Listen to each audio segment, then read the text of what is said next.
Well, good morning, everyone. We made it to the end of another week, and what a week it was. So we're going to talk about some of the things we can celebrate, some of the things that happened, and things that we can do in the coming weeks to talk to Congress about the importance of Medicaid to states, to the health and long-term care workforce, and of course, to the people who rely on Medicaid programs for their health and long-term care. So this is an ugly slide. It's a little early in the morning. It's got a lot going on. If you need a moment to close your eyes, this is a good one to take. The little star tells us where we are. We are in the middle of this little graph here. And some of you remember that we've been talking about what the US Senate has been doing, and then the US House has done some activity this week as well. Remember, the US Senate has introduced its first of two reconciliation bills. It has not introduced the second bill, which is what is anticipated to contain the Medicaid cuts. So the first reconciliation is really, for the Senate, is really only focused on border, immigration, and security.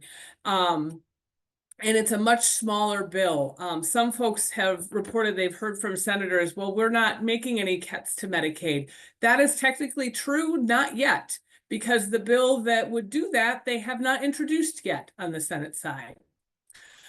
The big news this week is that the House wants to do all of the things the Senate is currently doing in its reconciliation one, plus all of the things that the Senate would want to do in the reconciliation two. So the House has one bill, and that bill does include lots of different spending cuts, including probably cuts to Medicaid, in order to fund some tax cuts to provide the funding to offset the lost revenue from taxes. That did pass Tuesday evening. So now we have some structure that the first step in that process has happened. And I would characterize it as no cuts have happened yet, but the intent of that document is fairly clear. And the intent continues, everything continues to become clearer. What I'm talking about today is not something that is my opinion. It is also shared by National Disability and Aging and other advocates who are concerned about Medicaid, and it has been widely documented and reported in the press, including press that follows Congress as its job. So you're not going to hear anything from me today that you couldn't, necessarily look up on Google and hear. In addition, there's some things you can ignore on this thing. One other important deadline to know is that March 14th, which is 2 weeks from now, that the Congress has to pass something to continue funding all of the things that the government does. So this is moving independently of these reconciliation bill ideas, but it becomes an important deadline, because after March 14th, if Congress hasn't done anything, then all things that are funded by the federal government don't have money to continue doing what they're doing. So the big takeaway is we have seen the first steps happen in a public process, and there's lots of different ways that Medicaid cuts could happen. It is not as important to understand all of the ways and where we are in the process. It is important to understand that every point in the process is an opportunity to advocate against Medicaid cuts. And now some of this stuff becomes more public.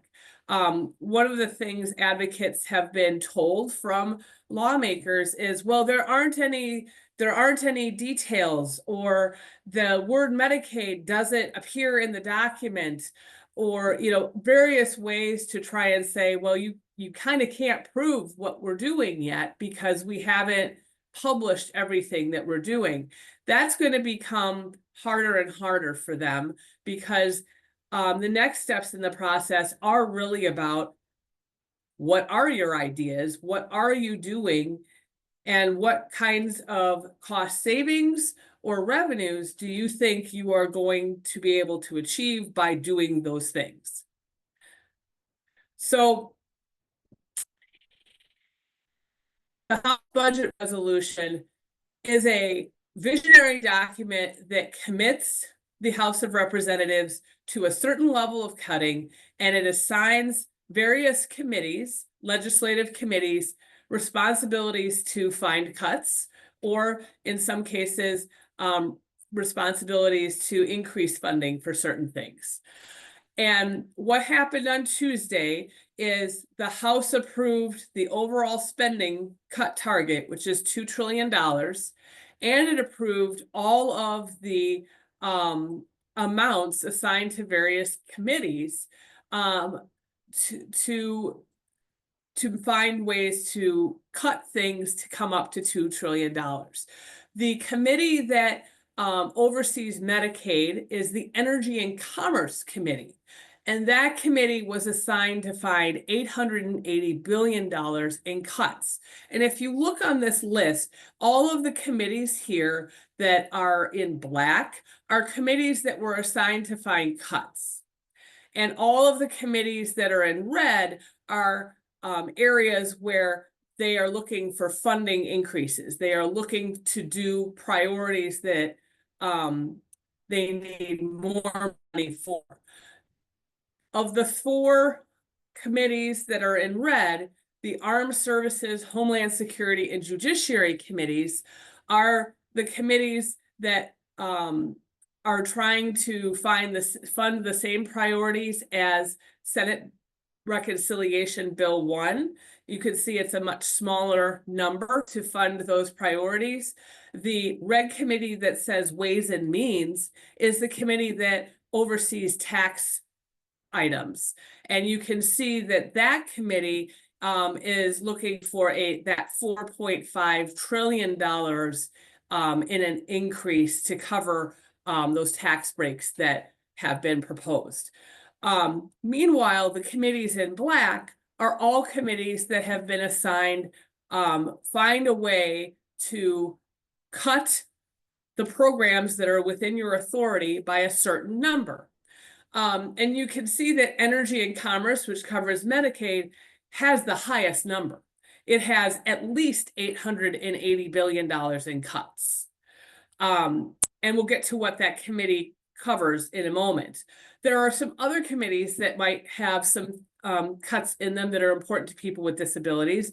You'll notice Education and Workforce is one of the committees assigned cuts, less, $330 billion, but second after Energy and Commerce, and also Agriculture at $230 billion. Education is where federal special education funding would be held, and agriculture is where programs like the Supplemental Nutrition Assistance Program, SNAP, also known as Food Share in Wisconsin, is, as well as the school lunch and school breakfast programs. So there are some other committees that have jurisdiction over things that many people with disabilities and older adults rely on. But the big number is Energy and Commerce. Again, at least $880 billion. So of where they're looking to make up money, they're certainly looking there as the biggest pot of where they're trying to get savings. And I keep saying, at least if you attended last week's webinar, that's an important phrase, because the total amount of cuts that this budget resolution commits the House of Representatives to is $2 trillion. But when people add up, well, what are all these black numbers here? How much cuts have been assigned to various committees? That total only comes up to $1.5 trillion. So there's an extra $500 billion in cuts that haven't been assigned to any committee. And national advocates have been concerned, worried, and have said that might be an indication that they are going to potentially look at deeper cuts to Medicaid to cover that extra $500 billion in cuts. We've heard from some people that lawmakers are saying, well, we're not going to cut Medicaid. The reason why we are looking at this document as a directional document and that it inevitably will lead to cuts to Medicaid is, first of all, there have been previous proposals made to the House Budget Committee that have outlined various ways to cut Medicaid and how much savings are affiliated with each of those things. And there's also been a lot of coverage of that in the press, as well as a lot of insider information coming from national advocates working within Congress that have all been very consistent about the same thing. The other reason why people are really keying in on Medicaid as being a place where you might get a lot of the savings that you're looking for is it is one of the deepest pots of money, right? The president did promise not to cut Medicare. And he did promise on the campaign trail not to cut Social Security benefits, at least the checks that are going out to people. He did not say the same thing about Medicaid. So when you look at the Energy and Commerce Committee, which again, at least $880 billion in cuts, and what that committee oversees, it only oversees three things. Medicare, which again has been promised not to be cut. Medicaid is the second biggest item in there. And then there's some other stuff. Well, even if you cut out all of the other stuff, you're not going to get to 880 billion. And when you look at how much the government is, the federal government spends on Medicaid, it's pretty significant. It is a big pot of money where if you're looking to get a lot of money to do something else, it is very logical for you to look at a large pot of money to make your cuts. You will get there faster doing a few things to cut a large pot of money than doing many cuts across the board that won't end up ultimately saving you very much.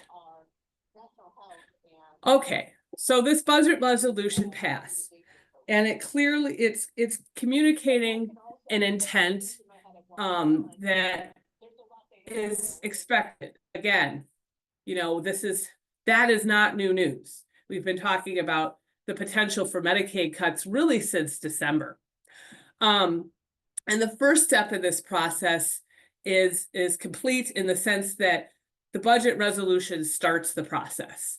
It communicates very clearly, here's the cut target, here are the targets the committees have been assigned. You know what those committees oversee, so you kind of know the world they're working in to find cuts.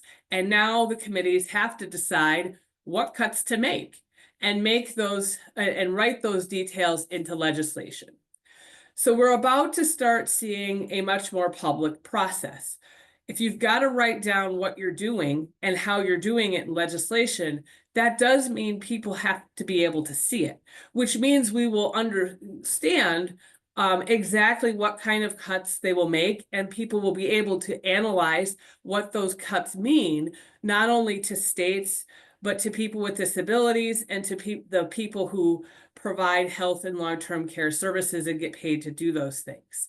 That committee has to vote on cuts. Every committee has more members of the majority party than the minority party. So assuming there is agreement by all of the majority members, what they decide can pass. But the committee has to have a vote. They have to agree on the cuts that they are recommending, and then you move on to another committee.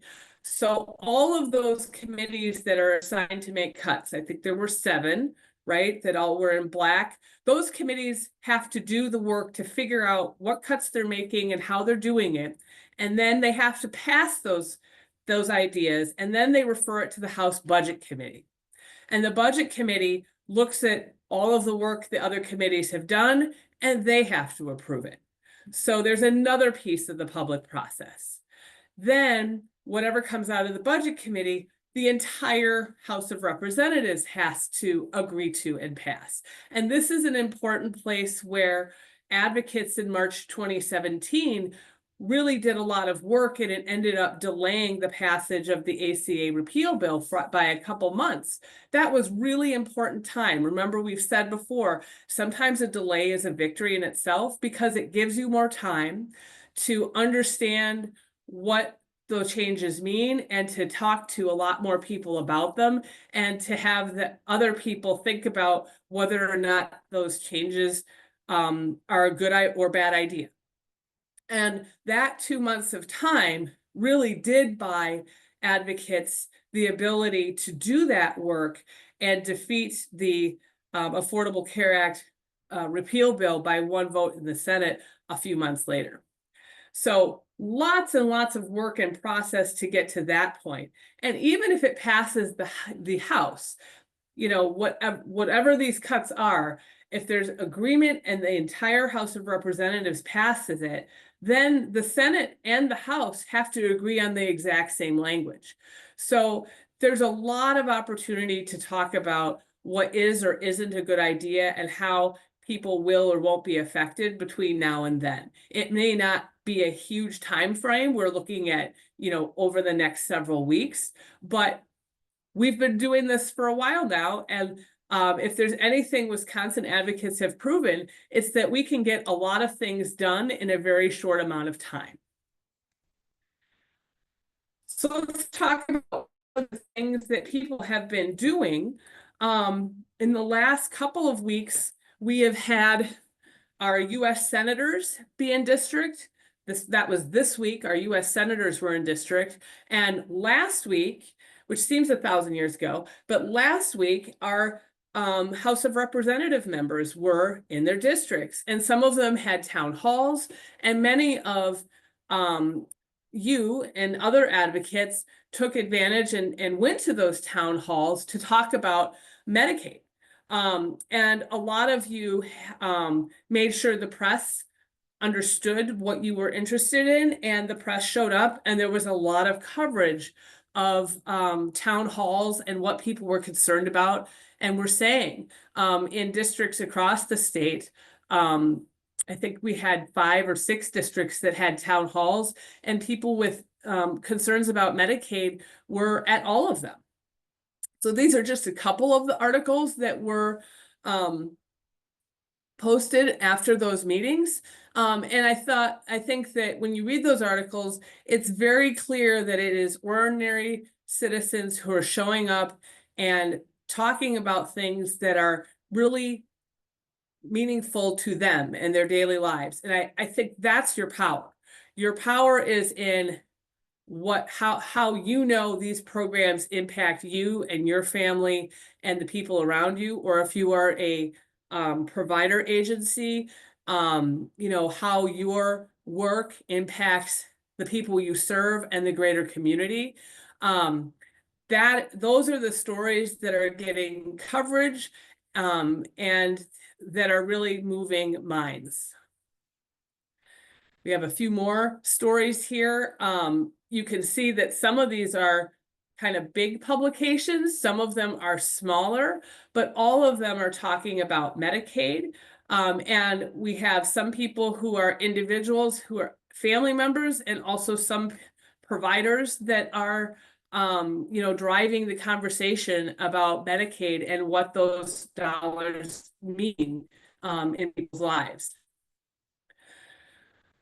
We've also had, this week, we had our U.S. senators in town, and there were a number of folks that tried to get in touch with U.S. Senator Johnson.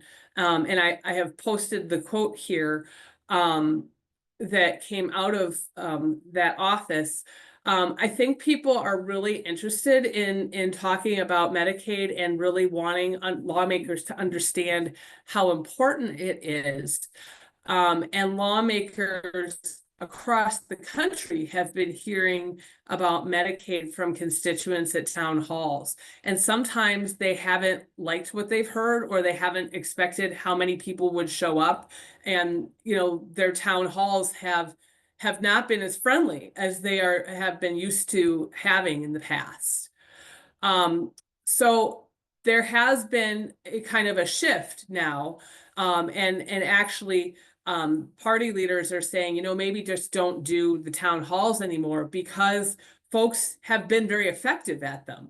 People who are ordinary people who are showing up at these town halls are saying things that are being shared, either in the press, or they're taking videos and posting those videos.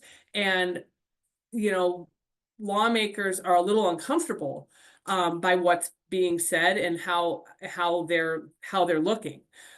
So we might anticipate that there will be fewer town hall opportunities, or that those town halls will be more restricted in terms of having to sign up in advance, and maybe you have to get picked to attend, or maybe they want questions in advance and they might pick which questions. There's lots of ways that you can kind of make an event into something that you might feel like will work out very favorably for you. So I think we might see a shift where there'll be fewer town halls and public opportunities to go and meet face to face with your lawmaker when they're in district. That doesn't mean you stop trying to meet with them, but it may mean that you might use in-district office hours a little differently. All of the in-district offices are there for constituent services. Many of them are open during set days or set blocks of time, specifically so people can stop in. And you can become a regular who stops in, maybe not with 40 people, maybe with 2 or 3. Figure out what is the schedule and what makes sense for you and what you can do. Take a friend with you, but you don't need to bring a crowd. And I think in the coming weeks, there will be plenty of new things to say and new things to ask. It's worth making sure folks understand that you are wanting to be engaged with the legislator, even if that lawmaker is not, necessarily present in district like they have been before. Many of you also have a lot of community connections. Some of you, there's nothing wrong with inviting your lawmaker to come and meet you even in your home if you want to see what your daily life is like with Medicaid, or perhaps you have a provider agency, ask them at first, but there's nothing wrong with inviting your lawmaker to something that you are doing for them, or to see what it is that you're doing. There's also a lot of people who know their lawmakers or see them at various other events. So say you are somebody who is a member of a county board, or you're a member of a group that has an event that the lawmaker's invited to. Nothing wrong with talking about Medicaid at an event with your lawmaker that isn't about Medicaid. So people run into their lawmakers all the time at various things, and there's never a reason why you shouldn't say what is on your mind as a constituent, even if the event you're attending is about a different topic. I also want to point out that there have been a lot of people who have been very creative using social media. And I pulled just a couple examples because I think they're really powerful examples. It's a great way to kind of spread your reach and let people know that you're thinking about Medicaid, and also do some education work. You can share your story in different ways and tag your lawmaker on it. You can see there's one here that is a picture of some supplies, and a very clear statement about this is what this is, this is what it costs, this is how long it lasts, and I can't get this anywhere but Medicaid. Very concise little example in what, 4 sentences about the impact that Medicaid has that sticks with you. The other example here is somebody who, had a video taken on a phone of a speech she was giving in front of an in-district office. And it's a really, very personal story about her brother. So these are all ways to think about, even if there isn't an event that you're intending, creative ways to think about and help other folks understand what the things are that Medicaid pays for and why they're so important to your life. All right. Action steps. So the really good news here is that lawmakers are very aware that people are watching, specifically on Medicaid. They have heard a lot about it from all different directions. And this is not my observation, but it's an observation from another advocate that I'm going to share with you. There are many things that Congress and the current administration are being very public about. Many decisions that they're making that are big changes, potentially. Federal workforce, which agencies do we think are important or less important? Do we want to keep doing the same programs that we've been doing? What is our approach to immigration and deportation? There are lots of things that there are very strong statements and actions being taken that are done in a very public way. And my advocate friend said, those are the kinds of things that they feel like the public supports them on, but they don't want to talk about Medicaid in the same way. They don't want to say that they are making Medicaid cuts. In fact, they want to say the opposite. That is not a fight. That is not a topic of conversation that they want top of mind or very, in the front when it comes to being covered. And I think that's notable, first of all, that is a decision on Medicaid that they really don't want to talk about in a universe where there are lots of things that, are very, very public. I also think it is a sign that they understand Medicaid as an issue is really, really important to a lot of their constituents and to a lot of people who are potential voters.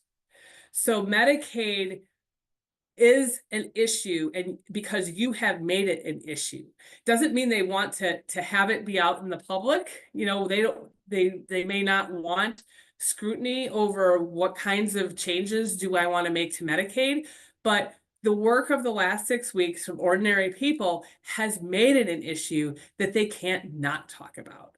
And that's really, really important and very impressive.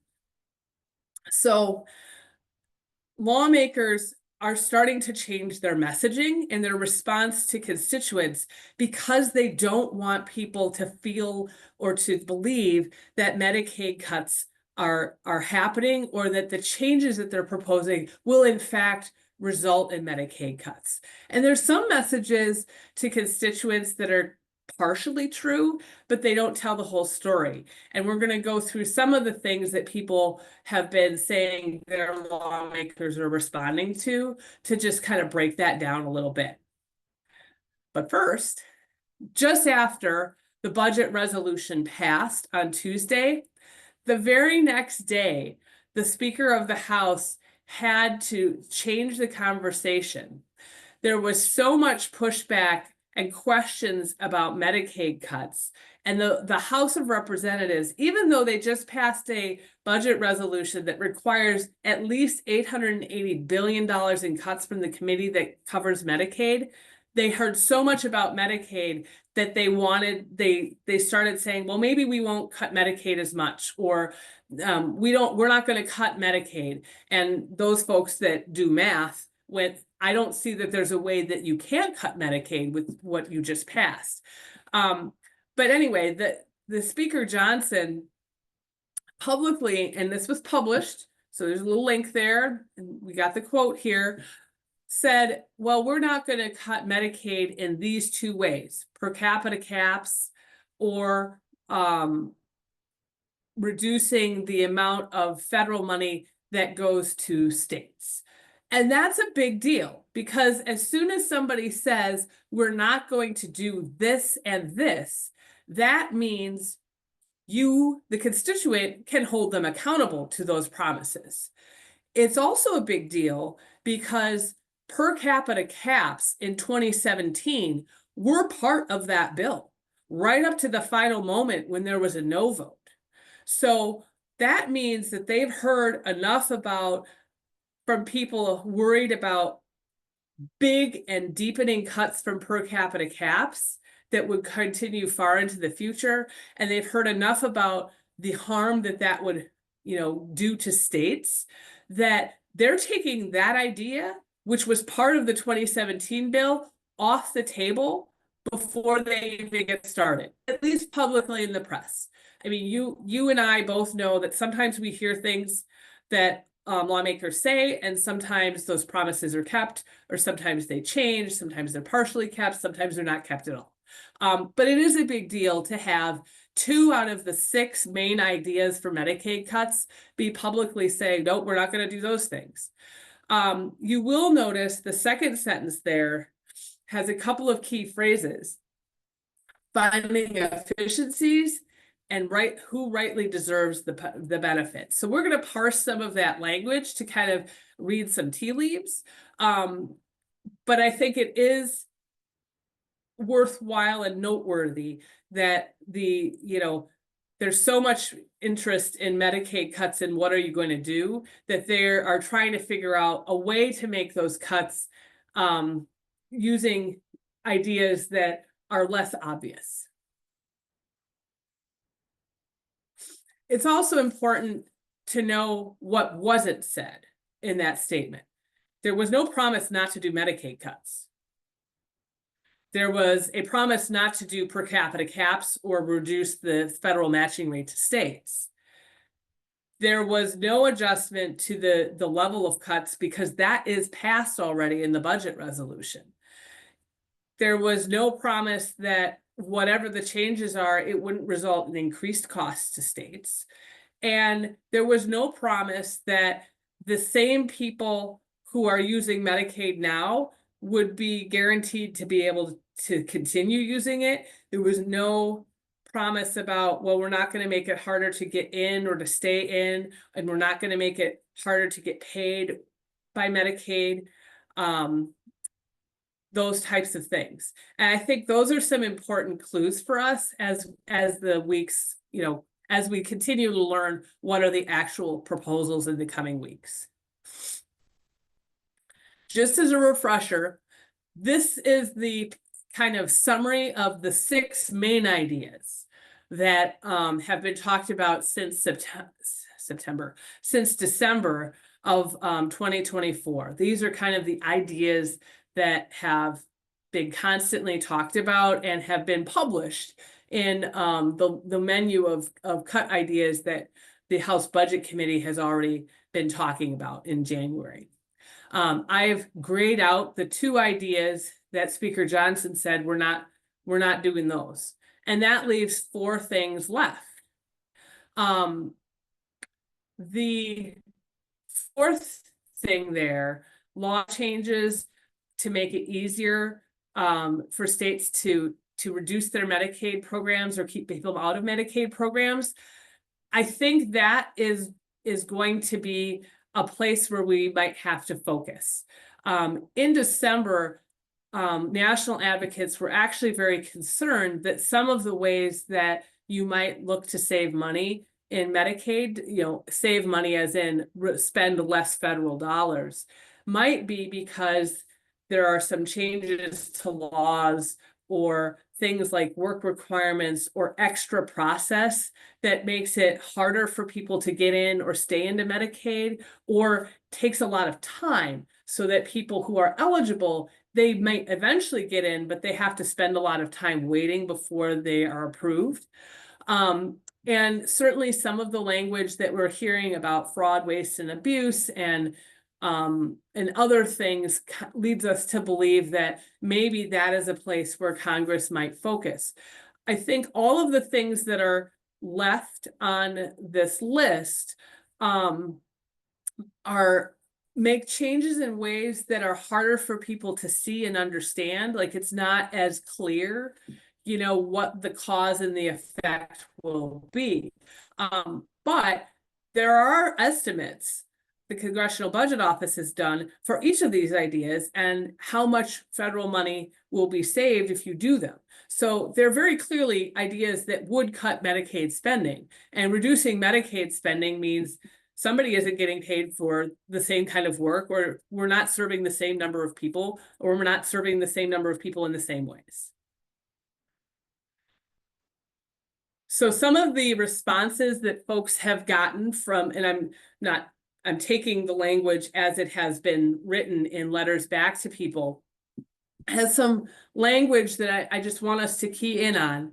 And I think at the first blush, this particular sentence looks very supportive of funding Medicaid and saying, hey, I don't want to cut Medicaid.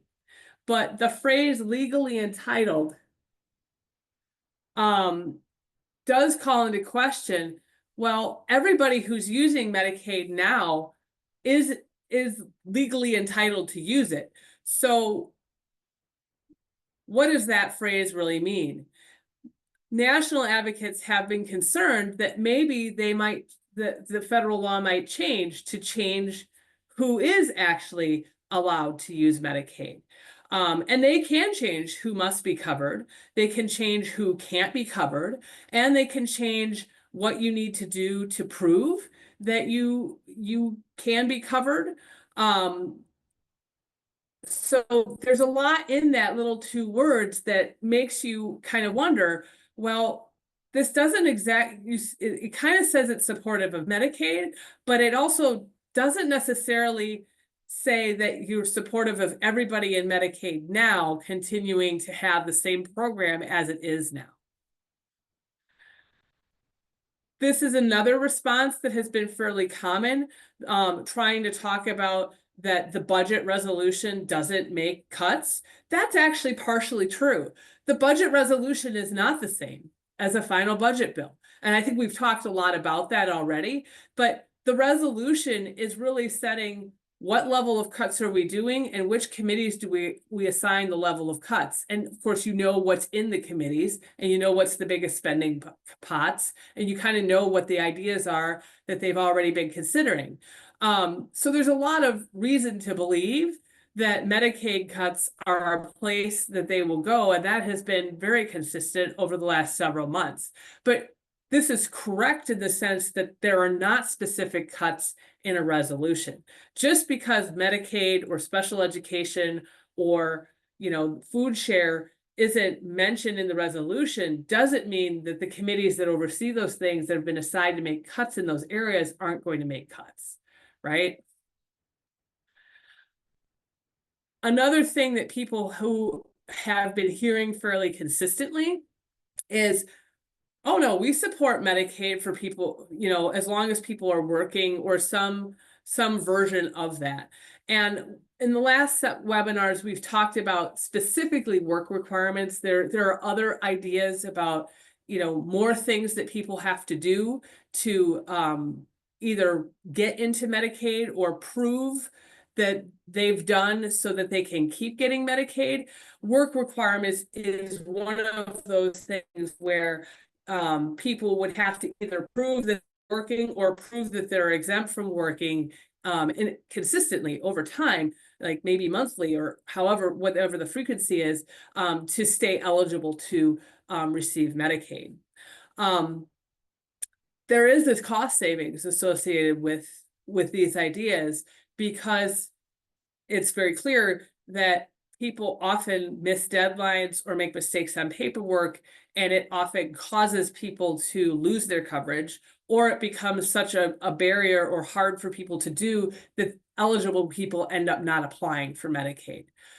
So this is an indication of an idea that's already been talked about fairly publicly of adding more requirements to Medicaid.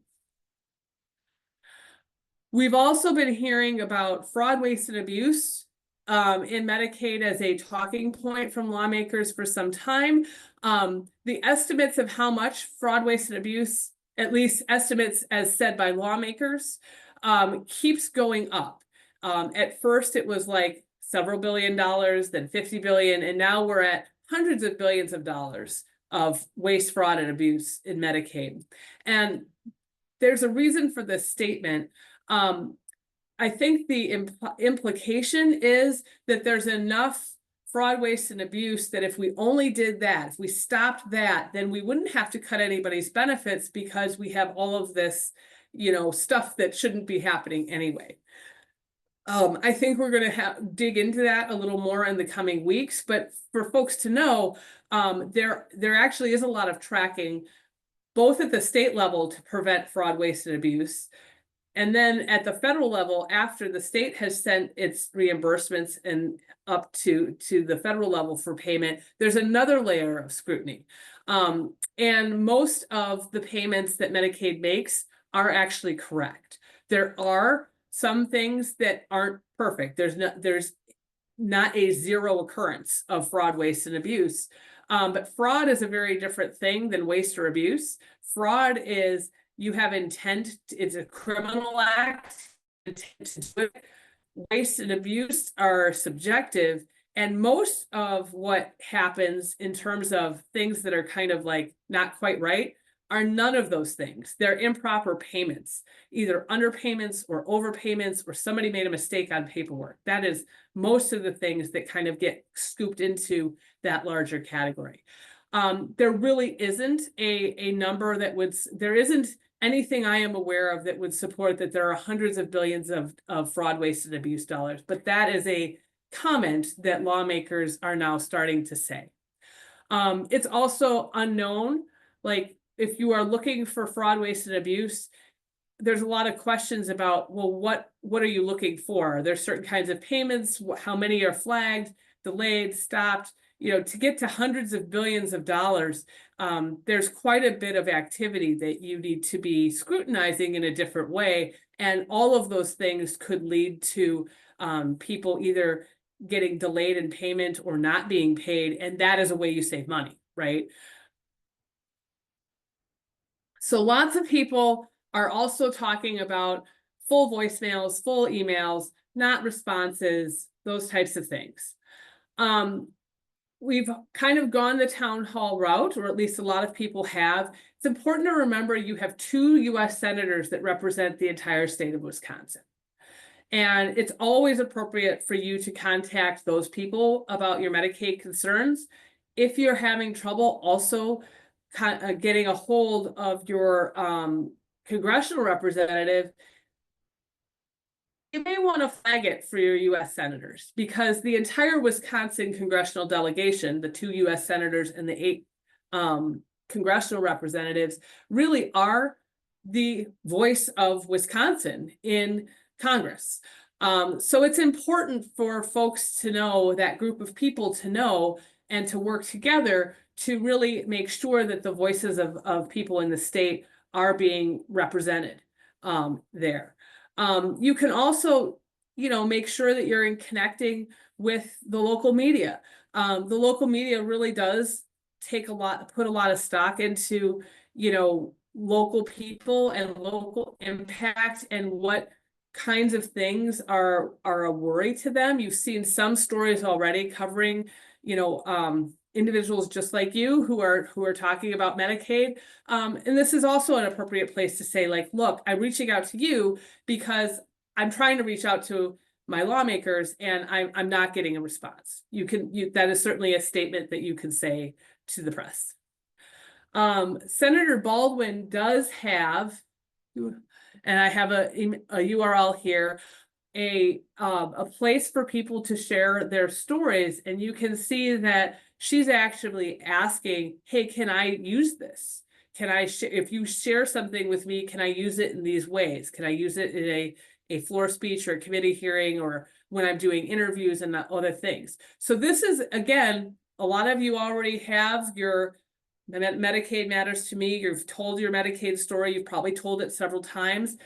another place for you to copy and paste and decide if you want the senator to be able to use that. You know, lots of times lawmakers really want to put a face and on, you know, what policies actually mean in real people's lives. And so she represents an entire state. It's often useful to be able to talk about things that are happening across the state when the same issue keeps coming up, no matter where people live. You know, it's nice to be able to highlight, you know, what is somebody from Superior thinking, and is it the same as somebody from Platteville, et cetera. We've seen this slide before, but if you are interested in being connected to other people within your congressional delegation, you will get these slides, so don't copy down the links. There are places there, each district has a Facebook page that is run by local volunteers, and they're always, you know, they're looking for how do we get our message on Medicaid out to more people and to do work in the district.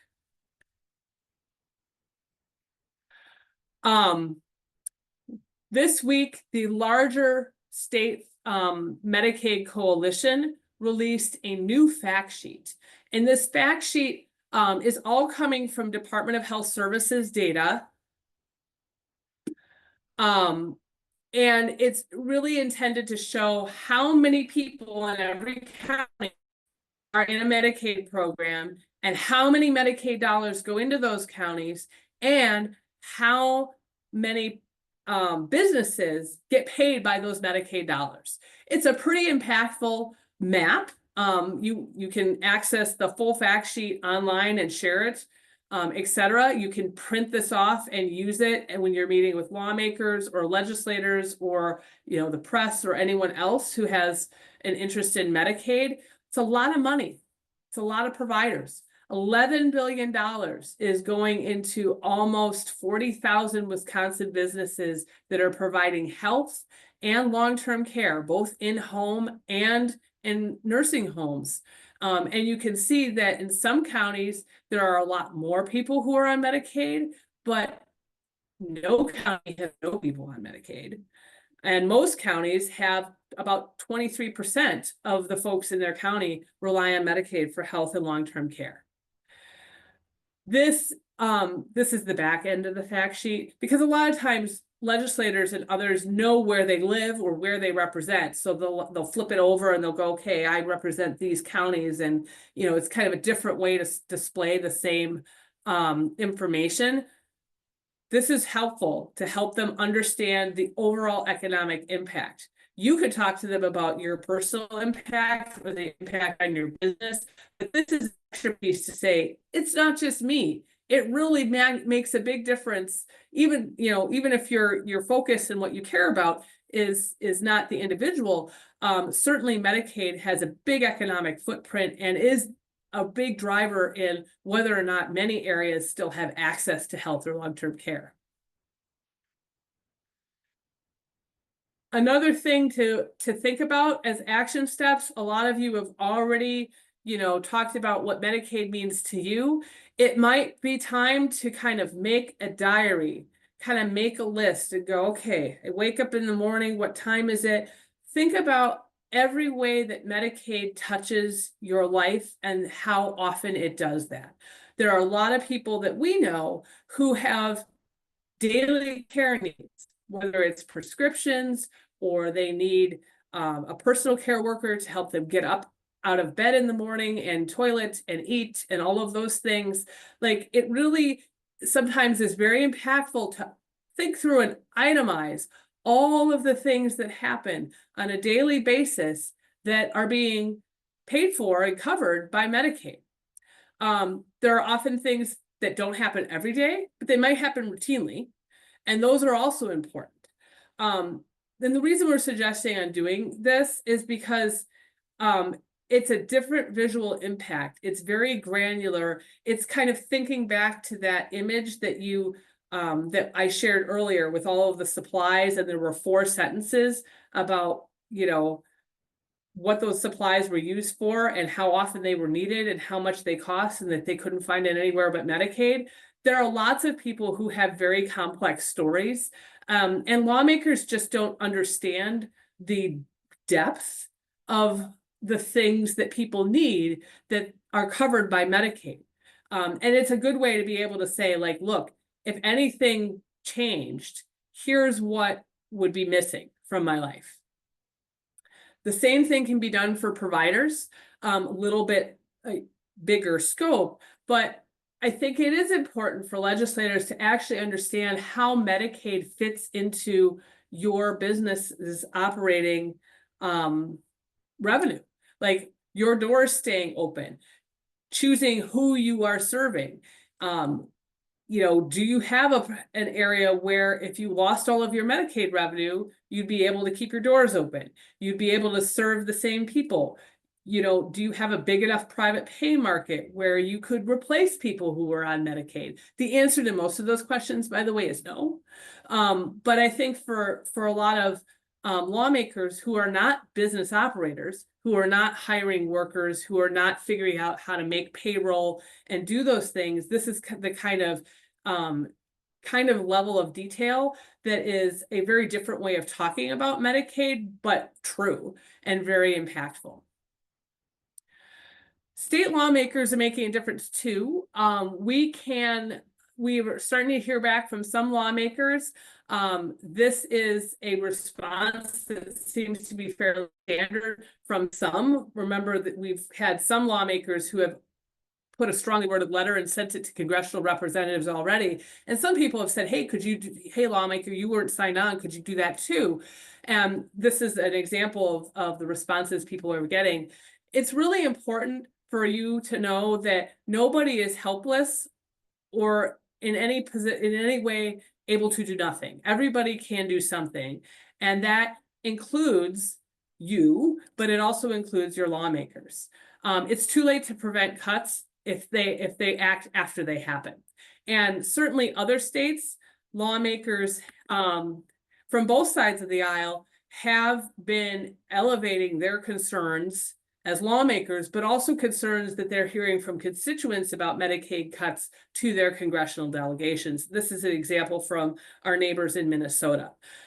So when you're told, no, I'm not going to do something, or something hasn't happened yet, or I'm in a position where I can't do anything, that is not universally shared position. And there's a big difference between won't versus can't. Disability Advocacy Day, we are going virtual next week. You can still register.